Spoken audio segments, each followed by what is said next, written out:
నమస్తే welcome to 69 TV నేను సుమాంజలి ముందుగా బులెటిన్ లోని హెడ్లైన్స్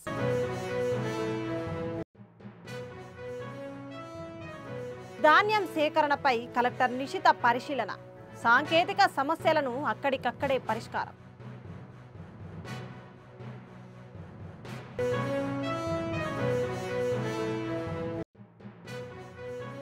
బీసీలకు 42% రిజర్వేషన్లు ఇస్తామని చెప్పి 17% మాత్రమే ఇచ్చారు రేవంత్ పై కేటీఆర్ ఆగ్రహం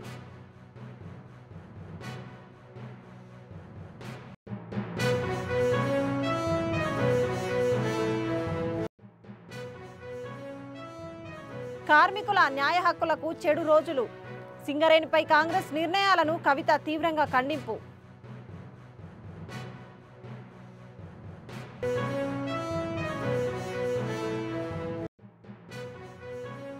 శ్రీశైలం జలాశయానికి వరద ప్రవాహం స్వల్పంగా కొనసాగుతోంది ప్రస్తుతం నీటి మట్టం 882.80 అడుగులు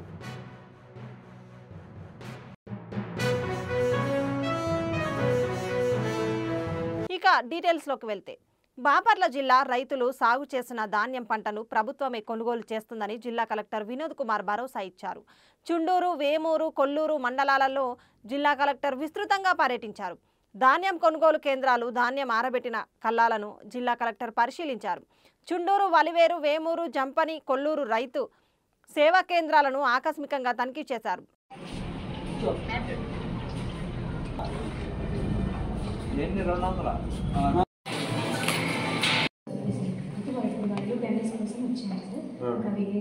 అంటే ఈ రోజు కొంటామని ముగ్గురికి మీరు షెడ్యూల్ ఇచ్చారు కదా వాళ్ళ ముగ్గురితో ఎందుకు కొనలేదు ఇప్పుడు ఇచ్చాను సార్ యాడ్ చేశాను సార్ అది ఇక్కడికి కాదు సార్ బాపట్ల 2 చెరుకుపల్లి 1 మళ్ళీ నగరం 1 ఇచ్చారు సార్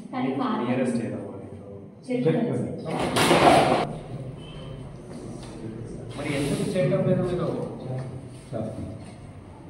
ఈరోజు మీరు కూడా చేయాల్సింది కదా ఎందుకు చేయలేదు ఆన్లైన్ రిపోర్ట్స్ ఏమున్నాయి ఆన్లైన్ 202 బ్యాగ్స్ ఓకే ఎందుకు ఇవ్వలేదు మీరు ఈరోజు సార్ అవి యాక్చువల్లీ నా ఏటీఎం వచ్చింది సార్ వాళ్ళు ట్రై చేయండి మీరు చెప్పండి మీరు ఎందుకు ఇవ్వలేదు వెంకటేశ్వరరావు గారు 119 సంచులు ఒకరికి 202 సంచులు ఇంకొకరికి అన్నాం ఎందుకు మీరు ఇవ్వలేదు ఎప్పుడైతే వచ్చినాయి సార్ మొట్టా వాళ్ళు దొరకలేదు మొట్టా వాళ్ళు ఎత్తే వాళ్ళు దొరకలేదండి ప్రాబ్లం ఉంటారండి అమ్మాయిలు వాళ్ళు వేరే వాళ్ళు ఎత్తే వాళ్ళకి దొరకలేదు ఎందుకు చేయలేదు సంచి కూడా మీరే పంపించాలి కదా ఎందుకు పంపించలేదు హమాలి కూడా మీరే ఎవరు ట్రాన్స్పోర్ట్ చేస్తాడు ఆ ట్రాన్స్పోర్టేషన్ ఏ మిల్కి వెళ్తుంది వాళ్ళ హమాలి కూడా పంపించాలి కదా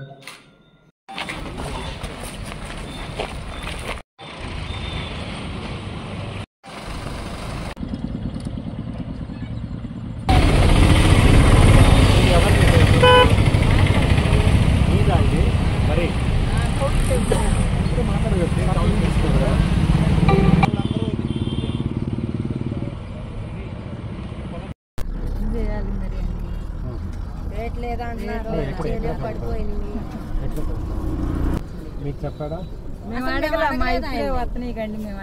అడగాలి కదా అడగకుండా మన కేంద్రం ఓపెన్ అయినట్టు మీకు తెలుసా తెలీదా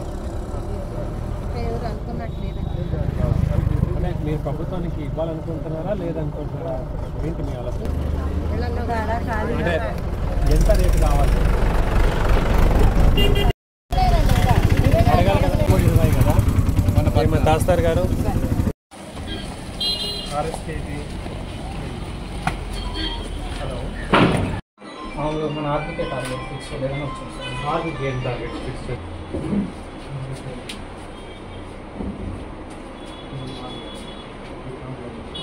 ఇంకొకసారి ఇక్కడ ఏమన్నా రైతులు కూడా వచ్చారా ఎన్ని బస్తాలు మీవి 300 బస్తాలు సంచులు ఇచ్చాము ఇక్కడ ఇచ్చారు మరి అది వాతావరణం మీద కొట్టే పారబెట్టడానికి అనుమానంగా ఆగాం మరి ఎక్కడ పెట్టుకున్నారు దాన్ని ఓపెన్ ప్లేస్లోనే అది 17% ఇద్దరు వచ్చినాయి సార్ ఇది అయిపోగానే ఇవాళ మనకు డీజీ వచ్చింది కదా బీజీ వచ్చింది సార్, అది ఆన్లైన్. 75 lakhs.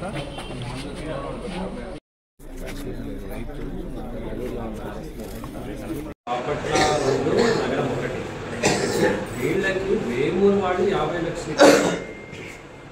అది కూడా అయితే వీళ్ళకి తగ్గిన అంతే.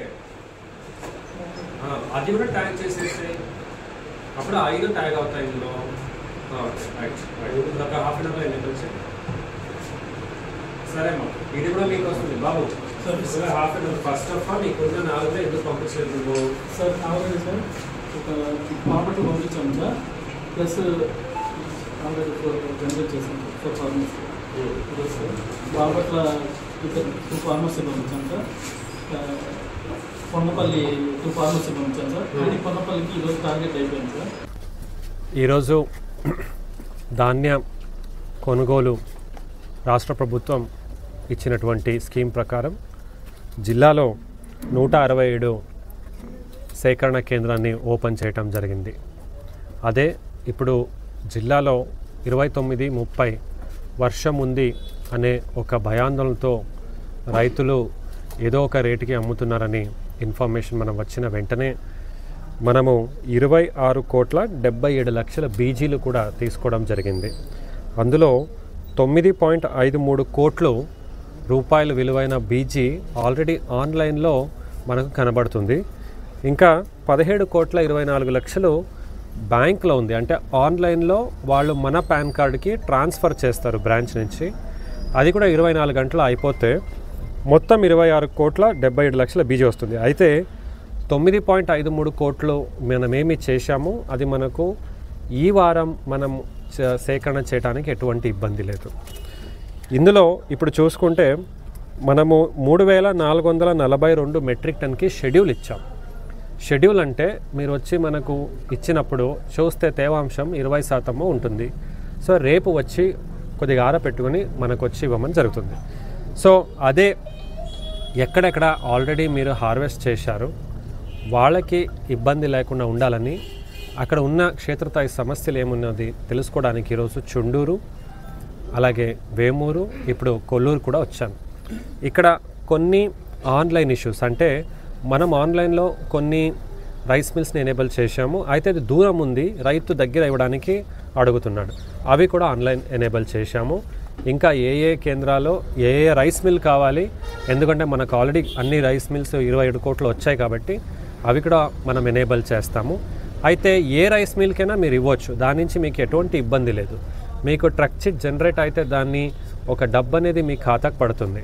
అయితే మీకు ఫలానా రైస్ మిల్ ఇవ్వడం వలన మీరు దగ్గర ఉండి చూసుకోవడానికి మీకు దూరం వెళ్ళాల్సిన అవసరం లేదంటే అవి కూడా మేము ఎనేబుల్ చేస్తూ ఉన్నాము.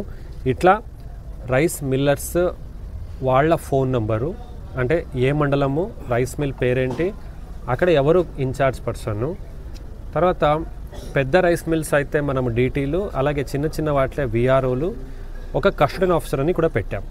వాళ్ళ పేరు, ఫోన్ నెంబర్ కూడా ఒక హాఫ్ అన్ అవర్లో ఆ జిల్లాలో ఉన్న పాత్రికేయ మిత్రులందరికీ కూడా నేను ఇవ్వడం జరుగుతుంది, పారదర్శకంగా వారి యొక్క ఫోన్ నెంబర్. సో ఎక్కడైనా ఏ రైస్ మిల్లో మీకు ఇబ్బంది వస్తుంటే అక్కడ మనదున్న సివిల్ సప్లైస్ డీటీ కానీ విఆర్ఓతో నేరుగా కాల్ చేయండి, వాళ్ళు అక్కడ అందుబాటులో ఉండి దాన్ని పరిష్కారం చేస్తారు. అలాగే 167 ప్యాడీ ప్రొక్యూర్మెంట్ సెంటర్ అని ఏమంటున్నాము, ఇక్కడ ఉన్న ఇన్ఛార్జ్ అధికారి మన విలేజ్ అగ్రికల్చర్ అసిస్టెంట్ విఆర్ఓ వాళ్ళ ఫోన్ నెంబర్ కూడా నేను పాత్రికేయ మిత్రులకు అందరూ కూడా ఇచ్చేస్తాము. సో నేరుగా మీరు వాళ్ళతో కూడా మాట్లాడవచ్చు. ఇవి కాకుండా జిల్లా కలెక్టరేట్ కాల్ సెంటర్ నెంబర్ కూడా మనం ఇవ్వడం జరుగుతుంది. అక్కడ కూడా మీరు నేరుగా కాల్ చేయొచ్చు. ఎక్కడ సమస్య లేకుండా 24/7 మీకు అందుబాటులో ఉంటామని మరొకసారి చెప్తా ఉన్నాను. ఈరోజు ఇప్పుడు వచ్చిన వర్షం ప్రిడిక్షన్ చూసుకుంటే 29 కాదు 39 మనకు వర్షం ఉన్నట్టు కనపడుతుంది. అయితే ఇది మళ్ళా కదలిక ఉంది, అంటే అయితే అటువైపు శ్రీలంక వైపు కూడా వెళ్తూ ఉండడం వలన మనకు 29 కూడా ఉన్నటువంటి వర్షము అది ఈ రోజుకి లేదు, 30కి ఉంది అని ఒక మార్పు వచ్చింది. అది కూడా పాత్రికేయ మిత్రులకి రైతులందరూ కూడా తెలియచేయటం జరుగుతుంది. ఏ టైం ఉంది ఆ టైంకి మనకు వచ్చిన ఇన్ఫర్మేషన్ అంతా కూడా మీకు తెలియజేస్తున్నాము. రైతులు అలాగే పాత్రికేయులు అందరూ కూడా మీ యొక్క సలహా సూచనలు కూడా మాకు తెలియచేయండి. ఎక్కడున్న కంప్లైంట్స్ మాకు తెలియచేయండి. నేరుగా వాళ్ళని సంప్రదిస్తూ సమస్యని పరిష్కారం చేసి ఈ స్టార్టింగ్లో ఉన్నటువంటి ఏమైనా టెక్నికల్ ఇష్యూస్ కావచ్చు అన్నీ కూడా పరిష్కారం చేసుకుంటూ మనము ఈరోజు మనకిచ్చినటువంటి 2 లక్షల మెట్రిక్ టన్ యాక్చువల్లీ డిసెంబర్ మొదటి వారం నుంచి రావాలి, కొన్ని అర్లీ వస్తాయి, అంటే పైన ఉన్నటువంటి ప్రాంతాల వేమూరు ఒక వారం ముందుకు వచ్చింది. ఈ వర్షం ఏదో ఉంది అని అందరూ కూడా భయాందోళన చెందాల్సిన అవసరం లేదని మరొకసారి చెప్తూ మేమంతా సజావుగా తయారుగా తెలియజేస్తూ మీ అందరి నుంచి సెలవు తీసుకుంటాం. బీసీలకు 42% రిజర్వేషన్లు ఇస్తామని చెప్పి కాంగ్రెస్ పార్టీ మోసం చేసిందని బీఆర్ఎస్ వర్కింగ్ ప్రెసిడెంట్ కేటీఆర్ విమర్శించారు. వరంగల్ పర్యటనలో మాట్లాడుతూ కేసీఆర్ 24% రిజర్వేషన్లు ఇస్తే రేవంత్ రెడ్డి కేవలం 17% మాత్రమే ఇచ్చారు. బీసీలను మోసం చేసినందుకు రేవంత్ రాహుల్ గాంధీ క్షమాపణ చెప్పాలి. తెలంగాణలో సామెత ఉంది, కొండంత రాగం తీసి గాడిద పాట వాడిండేటోడు వెంకటి. కేసీఆర్ గారు 24% రిజర్వేషన్ ఇస్తే అది చాలదు, కేసీఆరే అన్యాయం చేసిండో అని ఇష్టం వచ్చినట్టు మాట్లాడి 42% ఇస్తామని బీసీల ఓట్లు కొల్లగొట్టి ఇవాళ రేవంత్ రెడ్డి గారు చేస్తున్న పని ఏంది? నేను సర్పంచ్ ఎలక్షన్లు అని చెప్పి సడన్ గా 6:30కు నోటిఫికేషన్ ఇచ్చింది.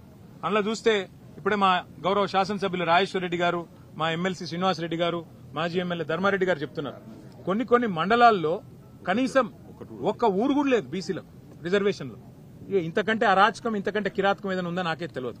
మరి నేను ఇంకొక మాట కూడా అడుగుతున్నా, 42% అని చెప్పి కులగణన అని చేసి దానికి 160 కోట్లు ఖర్చు పెట్టి దానికి మళ్ళీ రాహుల్ గాంధీ కితాబులు ఇచ్చి ఇది రేర్ మోడల్, రేర్ అంటే ఏందట అంటే రాహుల్ రేవంత్ మోడల్ అట, రేర్ మోడల్ అని పెట్టి దానికి కాంగ్రెస్ వర్కింగ్ కమిటీలో తీర్మానం పెట్టి ఓహో రేవంత్ రెడ్డి ఆహా కాంగ్రెస్ అని ఊదరగొట్టి ఇలా పీకింది చివరికి. ఏం చేసినావు? 42% రిజర్వేషన్లను నమ్మబలికి బీసీల ఓట్లు కొల్లగొట్టి ఇవాళ 17%కి పరిమితం చేసినందుకు ముందు రేవంత్ రెడ్డి 2 చెంపలేసుకొని బీసీలను మోసం చేసినందుకు క్షమాపణ చెప్పాలి. సర్పంచ్ ఎన్నికల్లో ఇవాళ ఏ అరాచకమైతే చేస్తా ఉన్నారో, కొన్ని మండలాల్లోనే బీసీలకు స్థానం లేకుండా, రిజర్వేషన్ లేకుండా చేసి, కొన్ని జిల్లాల్లో కూడా లేకుండా చేసి దుర్మార్గం ఏదైతే ఈ ప్రభుత్వం చేస్తున్నదో దీనికి రాహుల్ గాంధీ క్షమాపణ చెప్పాలి. ఎందుకంటే బీహార్ ఎన్నికల్లో రాహుల్ గాంధీ అబద్దం చెప్పిండు, తెలంగాణలో మేము చేసేసినాం 42% ఇచ్చేసినాం అని బీహార్ ఎన్నికల్లో చెప్తాడు, ఢిల్లీలో చెప్తాడు. అందుకే తెలంగాణ గల్లీల్లో ఉండే మా బలహీన వర్గాల సోదరులకు నా ప్రార్థన, దయచేసి కాంగ్రెస్ పార్టీ మిమ్మల్ని ఏదైతే నమ్మించి గొంతు కోసిందో బుద్ధి చెప్పండి. ఇవాళ పార్టీ రహితంగా జరిగే ఎన్నికల్లో సిగ్గులేదు ముఖ్యమంత్రికి, మంత్రులకు. పార్టీ రహితంగా జరిగే ఎన్నికల్లో పార్టీ పరంగా రిజర్వేషన్లు ఇస్తారట. ఆ ఎన్నికల్లో పార్టీ గుర్తే లేకపోయా, అసొంటప్పుడు నువ్వు పార్టీ పరంగా రిజర్వేషన్లు ఆడికెళ్ళిస్తావు అంటే నమ్మితే ఇక ఎన్ని అబద్దాలు చెప్తారంటే వాళ్ళకు నిజంగా వాళ్ళ నోర్లకు మొక్కాలే. మళ్ళొక్కసారి ఇవాళ వీళ్ళ నిజరూపం బయటపడ్డది. వీళ్ళు ఇన్నాళ్లు బీసీల కోసం కార్చిన కన్నీళ్లు మొసలి కన్నీరు అన్నది బయటపడ్డది. కాబట్టి బీసీ సోదరులు, ముఖ్యంగా సోదరీమణులు, మీరే బుద్ధి చెప్పాలా ఈ దుర్మార్గమైన ప్రభుత్వానికి అని చెప్పి మేము విజ్ఞప్తి చేస్తూ, ఈ రకమైన మోసాన్ని ఏదైతే కొనసాగించే ప్రయత్నం ముఖ్యమంత్రి ఆయన మంత్రులు చేస్తా ఉన్నారో దీనికి తెలంగాణ తప్పకుండా సందర్భానుసారంగా కసిదీరా, కాళోజీ నారాయణరావు గారు చెప్పినట్టు కసిదీరా కాలం వచ్చినప్పుడు కాటేసి తీరుతుందనే మాట కూడా వారికి విజ్ఞప్తి చేస్తాం. Thank you. వరంగల్ జిల్లా అంటేనే, ఓరుగల్లు జిల్లా అంటేనే ఆజంజాహి మిల్లుకు, అట్లాగే ఇక్కడ పండే బ్రహ్మాండమైన పత్తికి ఒక ఉపాధి కల్పించి ఈ జిల్లానే కాదు చుట్టుపక్కల జిల్లాల్లో ఉండే నేతన్నలకు కూడా ఆలంబనగా నిలిచిన జిల్లా వరంగల్ జిల్లా. అట్లాంటి వరంగల్ ఉమ్మడి ఆంధ్రప్రదేశ్లో ఆనాడు తన పూర్వ వైభవాన్ని కోల్పోయి ఇక్కడ ఉండే నేతన్నలు వలసపోయి సూరత్కి, షోలాపూర్కు, భివాండికి వలసపోయే పరిస్థితి ఉమ్మడి ఆంధ్రప్రదేశ్లో వచ్చింది. ఆ పరిస్థితి మారడమే కాదు, మొత్తం వరంగల్ కూడా ఒక సూరత్ లాగా, తమిళనాడులోని ఒక తిరుపూర్ లాగా టెక్స్టైల్ హబ్ కావాలి, తిరిగి పూర్వ వైభవం వరంగల్కు రావాలనే ఉద్దేశంతో ఫార్మ్ టు ఫ్యాషన్ అంటే farm to fabric, farm to fashion అంటే ఇక్కడ నల్లరేగడి నీళ్లలో పండే తెల్ల బంగారం పత్తిని లాభసాటిగా మారిస్తే రైతన్నకు లాభమవుతుంది, ఫామ్లో పనిచేసే రైతుకు లాభమవుతుంది. దాంతోపాటు ఇక్కడ మరి ఉండే మహిళలు ఎవరైతే ఈ ఫ్యాషన్ ఇండస్ట్రీలో, ఫ్యాబ్రిక్ ఇండస్ట్రీలో పనిచేస్తే వారికి కూడా ఉపాధి దొరుకుతుందనే ఉద్దేశంతో భారతదేశంలోనే అతి పెద్ద టెక్స్టైల్ పార్కు ఏర్పాటు చేసింది ఆనాటి కేసీఆర్ గారి ప్రభుత్వం. సరిగ్గా 8 ఏళ్ల కిందట 2017 అక్టోబర్ 22 నాడు పెద్దలు కేసీఆర్ గారు ఇదే ప్రాంగణంలో ఆనాడు కాకతీయ మెగా టెక్స్టైల్ పార్కుకు శంకుస్థాపన చేయడం జరిగింది. సరే, మధ్యలో కరోనా రావడం వల్ల 2 ఏళ్లు కొంత ఇబ్బంది అయినా చివరికి ఈరోజు ఇక్కడికి వచ్చి చూస్తే కైటెక్స్ లాంటి పరిశ్రమ, యంగ్ వన్ లాంటి పరిశ్రమ, గణేష లాంటి పరిశ్రమ ఇవాళ దాదాపుగా 25-30 వేల మందికి ఈ కాకతీయ మెగా టెక్స్టైల్ పార్క్ నుంచి ప్రత్యక్ష ఉపాధి అవకాశాలు కల్పించే స్థాయికి చేరుకోబోతా ఉండడం నిజంగా కూడా చాలా సంతోషదాయకం. సింగరేణిలో డిపెండెంట్ ఉద్యోగాలు పోకుండా ఉండేందుకు తెలంగాణ జాగృతి హెచ్ఎంఎస్ పోరాటం చేశాయి. ఫలితంగా కాంగ్రెస్ ప్రభుత్వం మెడికల్ బోర్డు పెట్టింది. కానీ కార్మికులకు ద్రోహం చేసే తన నైజాన్ని బయటపెట్టుకుందని కవిత ఆరోపించారు. మొత్తం 129 మంది తాము రిటైర్ అయ్యి తమ పిల్లలు కావాల్సిన వారికి ఉద్యోగం ఇప్పించాలనుకున్నారు. సింగరేణిలో యువరక్తాన్ని ఉండేలా ప్రయత్నం చేశారు. తద్వారా తమ కుటుంబం బాగుంటుందని భావించారు. కానీ మొత్తం 129 మందిలో 23 మందిని మాత్రమే అన్ఫిట్గా గుర్తించారు. మిగతా వారందరినీ అండర్ గ్రౌండ్ నుంచి సర్ఫేస్కు తెచ్చారు. జై తెలంగాణ. సింగరేణిలో డిపెండెంట్ ఉద్యోగాలు పోగొట్టకుండా ఉండాలని తెలంగాణ జాగృతి మరియు హెచ్ఎంఎస్ చేసినటువంటి పోరాటాలకు ఫలితంగా తక్షణమే ప్రభుత్వం మెడికల్ బోర్డు పెట్టడం జరిగింది. మెడికల్ బోర్డు పెట్టిరు మంచిగానే ఉంది వీళ్ళు అని అనుకుంటే మళ్ళీ ఒకసారి కాంగ్రెస్ పార్టీ తన యొక్క నిజమైనటువంటి నైజాన్ని బయటపెట్టుకొని కార్మికులకు ద్రోహం చేసింది. మెడికల్ బోర్డు పెట్టింది 129 మందికి. ఈ 129 మంది అందరికందరు కూడా ఆ ఉద్యోగాలు తమ పిల్లలకో తమకు కావాల్సిన వాళ్ళకో ఇచ్చుకోవాలని అనుకున్నారు. తద్వారా వాళ్ళు రిటైర్ అయ్యి భవిష్యత్తులో సింగరేణిలో పనిచేయడానికి మంచి యువరక్తాన్ని ఎక్కించడంతో పాటు వారి కుటుంబం బాగుంటుందని చెప్పి వీళ్ళందరూ కూడా భావించారు. కానీ 129 మందిలో కేవలం 23 మందిని మాత్రమే అన్ఫిట్ చేయడం జరిగింది. అంటే ఇది కేవలం 17.8% మందికి మాత్రమే అన్ఫిట్ చేయడం జరిగింది. మిగతా 65% మందిని సింపుల్గా అండర్ గ్రౌండ్ మైన్లోకి వెళ్ళి తీసి సర్ఫేస్లు ఇచ్చిండ్రు. అందులో కూడా సీనియారిటీని పాటించలేదు. అందరికీ మళ్ళీ జనరల్ అసిస్టెంట్ అంటే ఇదివరకు మనం జనరల్ మజ్దూర్ అనేది ఆ పొజిషన్లో ఇవ్వడం జరిగింది. అంటే 10 మంది మీద పనిచేసినటువంటి వాళ్ళు కూడా ఇవాళ 10 మందిలో ఒకరుగా పనిచేసేటటువంటి పరిస్థితి తీసుకొచ్చింది. అసలు ఫస్ట్ ఆఫ్ ఆల్ వాళ్ళు పని కంటిన్యూ చేయలేము, మాకు చేతనైతే లేదు, మా పిల్లల భవిష్యత్తు కోసం ఉద్యోగాలు ఇవ్వండి అని అడిగితే ఇంతమందిని మరి జనరల్ మజ్దూర్స్గా సర్ఫేస్లో వేయడం, కేవలం 18% మందికి మాత్రమే అన్ఫిట్ చేయడం, ఇది ఎట్టి పరిస్థితుల్లో కూడా మనం ఒప్పుకోకూడదు. అంతకుముందు మేమున్నప్పుడు దగ్గరగా ఉండి చాలా బలంగా అధికారులను ఒప్పించి 80-85% వరకు కూడా అన్ఫిట్ అయ్యేటట్టు చూసేది. మిగిలిన వాళ్ళని కూడా మళ్ళీ మెడికల్ బోర్డులు పెట్టి అన్ఫిట్ అయ్యేటట్టు చూసేది. ఇదంతా ఎందుకోసం చేసేది?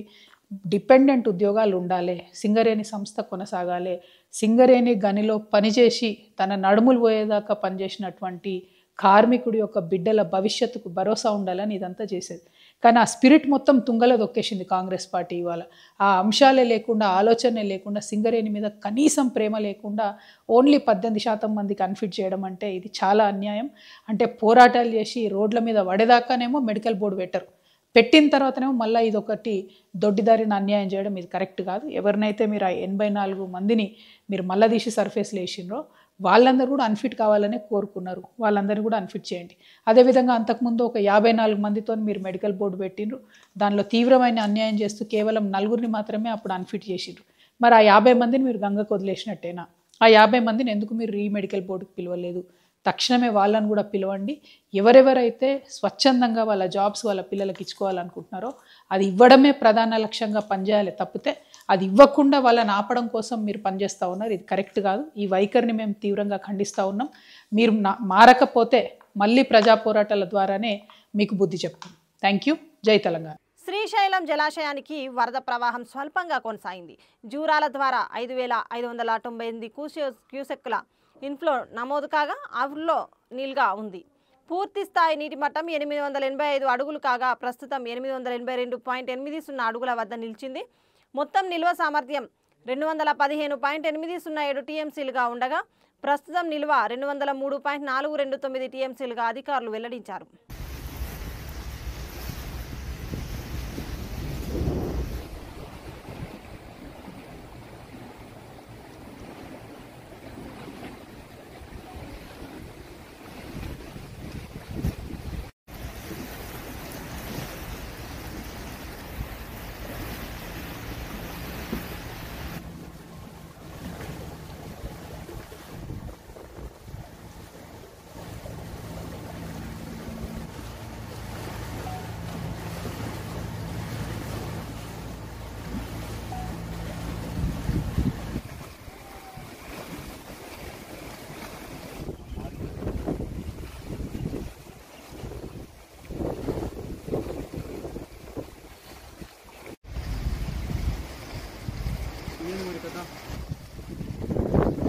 రాష్ట్రీయ స్వయం సేవక్ సంఘ్ అఖిల భారత సంపర్క్ ప్రముఖ్ రామ్లాల్ జీతో విద్యా ఐటీ శాఖల మంత్రి నారా లోకేష్ మర్యాదపూర్వకంగా భేటీ అయ్యారు.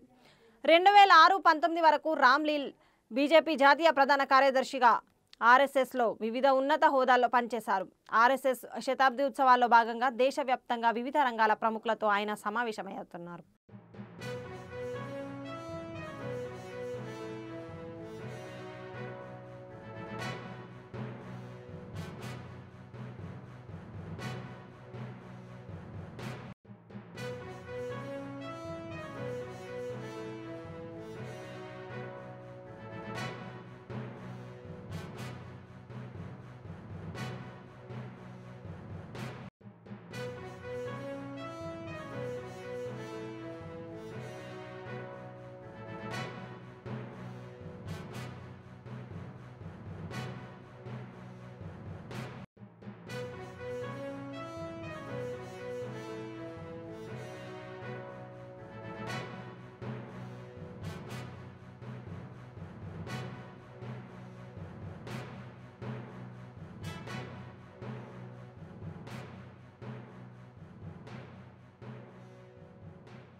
ఇటీవల జరిగిన ఉప ఎన్నికల్లో జూబ్లీహిల్స్ శాసనసభ నియోజకవర్గం నుండి ఎన్నికైన నవీన్ యాదవ్తో శాసనసభలో సభ్యునిగా తెలంగాణ రాష్ట్ర శాసన సభాపతి గడ్డం ప్రసాద్ కుమార్ ప్రమాణ స్వీకారం చేయించారు. నాడు శాసనసభ భవనంలోని స్పీకర్ ఛాంబర్లో జరిగిన ఈ ప్రమాణ స్వీకార కార్యక్రమంలో శాసనసభ వ్యవహారాల శాఖ మంత్రి దుద్దిల్ల శ్రీధర్ బాబు గారు, మైనారిటీ వ్యవహారాల శాఖ మంత్రి అజారుద్దీన్, ఈహెచ్ఎంసీ మేయర్ విజయలక్ష్మి, పార్లమెంటు సభ్యులు, శాసనసభ్యులు, శాసన మండలి సభ్యులు, కార్పొరేషన్ చైర్మన్లు, ప్రజా ప్రతినిధులు మరియు లెజిస్లేచర్ సెక్రటరీ వి నరసింహాచార్యులు తదితరులు పాల్గొన్నారు.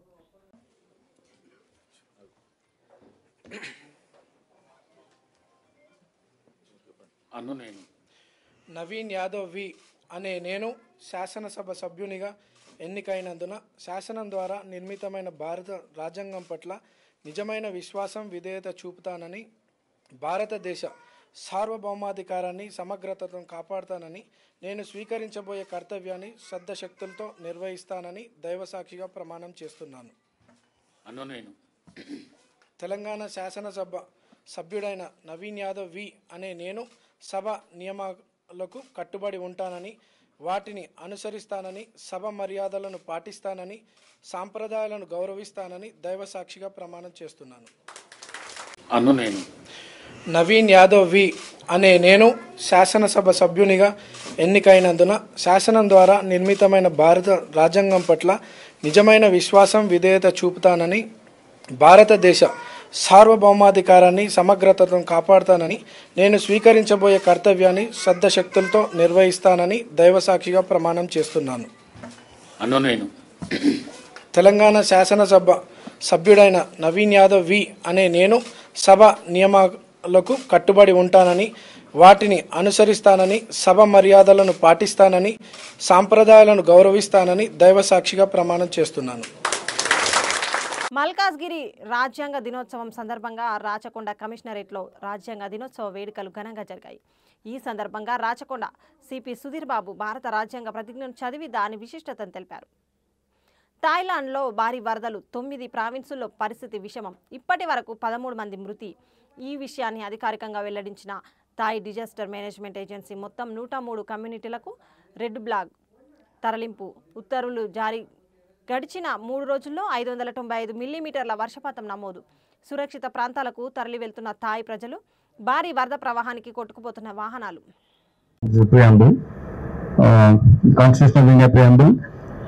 We the people of India having solemnly resolved to constitute India into a sovereign, socialist, secular, democratic republic, and to secure to all its citizens justice, social, economic and political liberty of thought, expression, belief, faith and worship, equality of status and of opportunity, and to promote among them all fraternity, assuring the dignity of the individual and the unity and the integrity of the nation. In our Constituent Assembly, this is the 20th day of November 1949, and we hereby adopt, enact and give ourselves this Constitution. This is what the first is the preamble. We have resolved to be democratic and socially secular country, and then there are some amendments, I believe. Is it the latest version?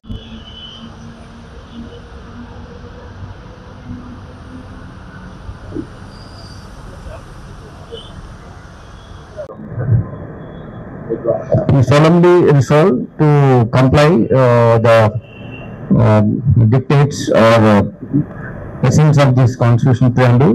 Thank you for this.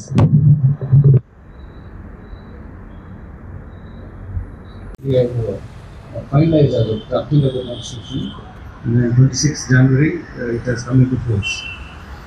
And occupies very important place in our democratic life. And it is one of the finest constitutions in the world. But Ambedkar said that no constitution is good or bad, that who will implement it depends on them. So on this Constitution Day, a lot of programs are there. On this, one of the programs, important programs, is this reading of the preamble and remembering Constituent Assembly members' contribution for the country's democratic life. I hope we can. Bulletin ముగించే ముందు headlines మరోసారి.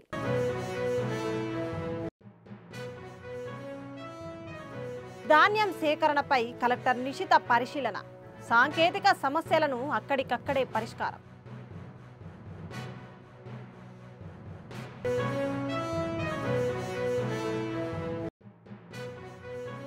బీసీలకు 42% రిజర్వేషన్లు ఇస్తామని చెప్పి 17% మాత్రమే ఇచ్చారు. రేవంత్ పై కేటీఆర్ ఆగ్రహం.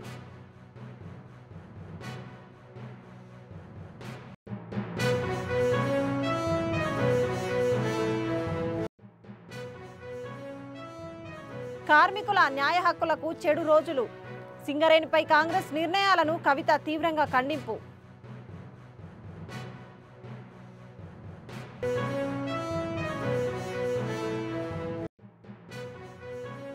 శ్రీశైలం జలాశయానికి వరద ప్రవాహం స్వల్పంగా కొనసాగుతోంది.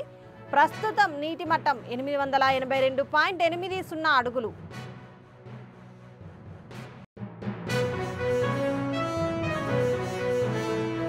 ఇవి బులెటిన్ విశేషాలు. మరిన్ని అప్డేట్స్ కోసం చూస్తూనే ఉండండి 69 టీవీ న్యూస్. నేను సుమాంజలి, సైనింగ్ ఆఫ్.